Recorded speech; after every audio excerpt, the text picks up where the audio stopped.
Hi everyone, Jodie from JPS Family Daycare Advisors. Just wanted to clarify something. I speak to people about this all the time when I do evaluations on services or programs, those sorts of things.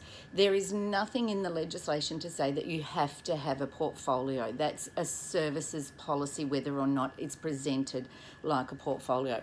Almost every service I go to has portfolios. Sometimes I think that they can be restrictive. From a parent's perspective, I loved my child's portfolio. From a professional's perspective, it can actually make things a little bit more difficult. So just to clarify, the law states that it is an offence to operate an education and care service without an educational program in place.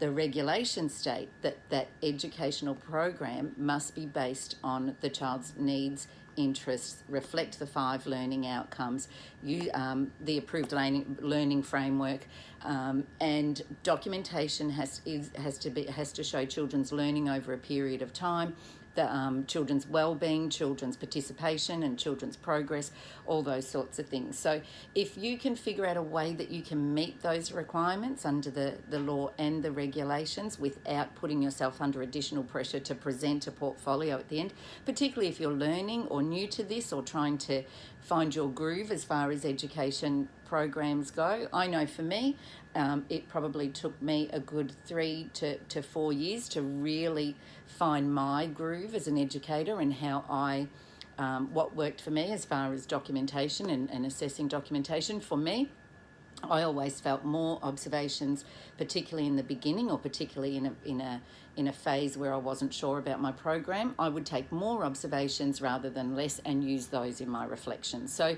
that's one little tip. Another tip is, you could put whiteboard on your glass door at home or on your window at home and just jot things down as you go. You can take a photo of that, and that can lead to some of your group's observations, and that's a way that you can gather more information ready to develop educational program.